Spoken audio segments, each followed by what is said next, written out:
잘하는 공부, 잘 나가는 공부방 잘공입니다.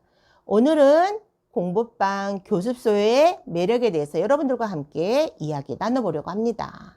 공부방이나 교습소 운영할 때 가장 큰 매력이 뭘까요? 첫 번째, 대우받고 일을 한다는 겁니다. 내가 수강료를 받고 일하지만 학생들과 그리고 학부모님들에게 대우를 받고 일을 하는 거죠.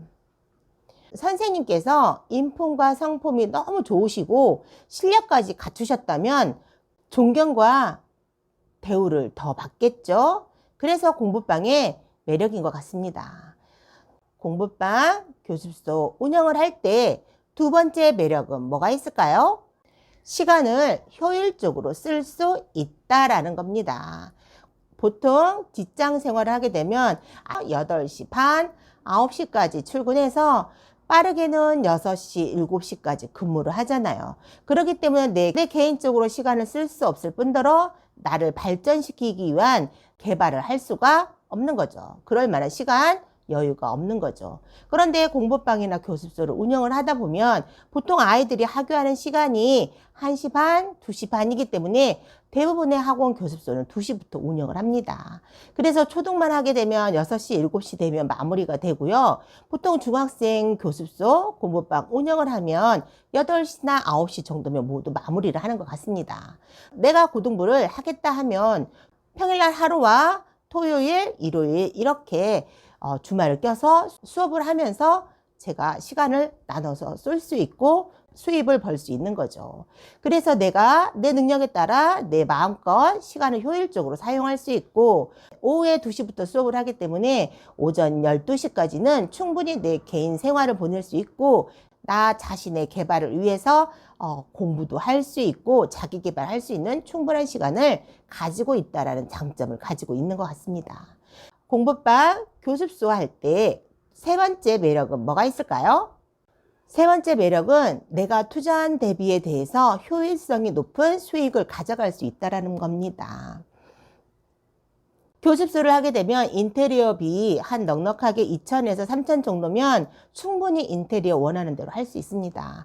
2,000에서 3,000까지의 인테리어 비용 빼고는 부수적인 금액이 들어가지 않는 거죠. 그 나머지는 선생님의 실력에 따라 그 선생님의 능력에 따라 그 수입은 모두 원장님이 가져가게 되는 거죠.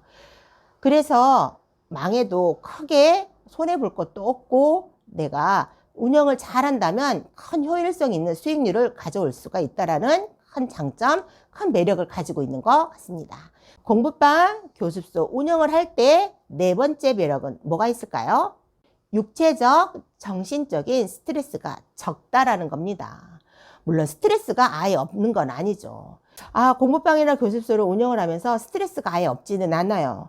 가끔 진상 학부모님과 진상 학생들이 있습니다. 그런 진상 학생들과 학부모님들을 상대할 때는 정말 극도로 심각한 스트레스를 쌓이긴 하지만 우리가 또 직장을 다닐 때는 직장 상사의 눈치도 봐야 되죠. 내 일의 성과에 대한 스트레스도 받아야 되죠. 그 여러 업무와 연관된 그런 부수적인 일에 대해서도 스트레스를 받아야 되고 이런 스트레스가 엄청 많은데 우리 공부방이나 교습소를 운영을 할 때는 그 학부모님과 그 학생에 대한 스트레스만 있는 거죠. 100% 스트레스가 없는 공부방을 운영할 수가 없습니다.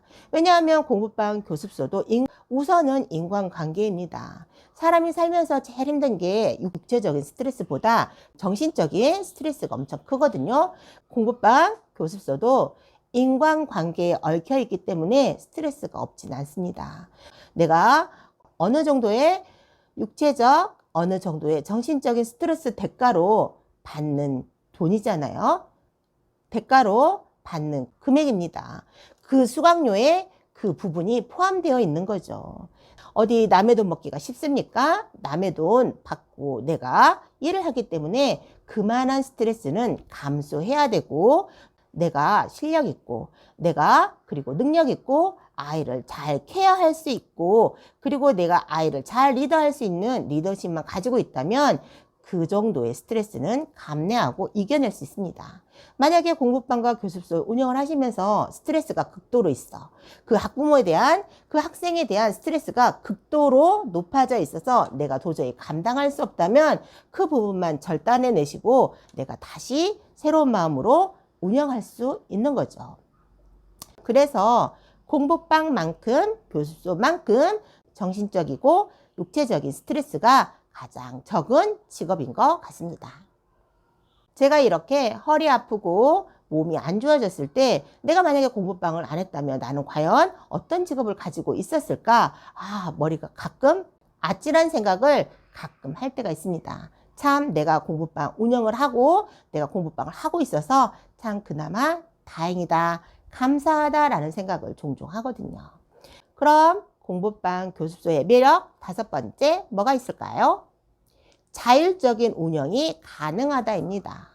내가 공부방 교습소를 운영하는 1인 경영인이고 교육자이고 사업자이기 때문에 내 마음대로 그 시간을 활용할 수 있고 내 하는 일에 대한 양도 그만큼 늘리기도 하고 줄이기도 하는 건 원장님의 소임에 따라 달라지는 거죠.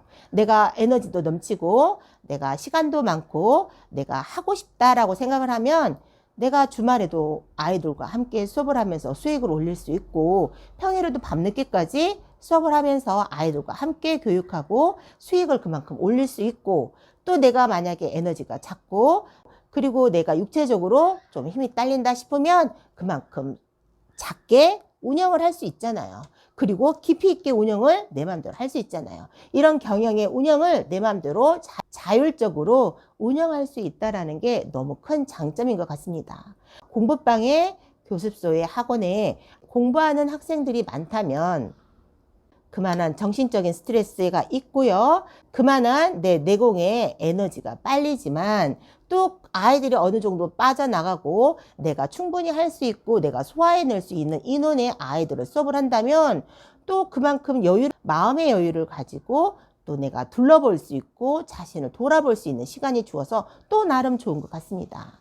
학생들이 많으면 많은 대로 장단점이 있고요. 학생들이 적으면 또 그 나름대로의 장점과 단점이 있습니다. 선생님들께서 공부방, 교습소, 학원을 운영하실 때 단점보다는 장점을 많이 보려고 노력을 하시고 그리고 내가 조금 더 노력하고 내가 조금 더 손해를 보고 내가 이 시간을 좀 즐기겠다라고 생각을 하신다면 행복하고 보람된 공부방, 교습소를 운영하실 수 있습니다. 자, 오늘은 공부방 교습소의 매력에 대해서 한번 이야기 나눠보았습니다. 여러분들도 운영하시는 공부방, 교습소, 학원에서 우리 공부방의 매력은, 교습소의 매력은, 학원의 매력은 무엇이 있을까? 한번 되돌아보고 생각해 보시고 그것에 감사하면서 오늘 하루를 보내시길 바랍니다. 아이들과 함께 성장하고 발전해 나가는 여러분들과 제가 되었으면 좋겠습니다. 긍정의 에너지를 불러일으키는 화이팅 외치면서 영상 마무리해 보도록 하겠습니다. 오늘도 화이팅! 잘하는 공부, 잘 나가는 공부방 잘공이었습니다. 감사합니다.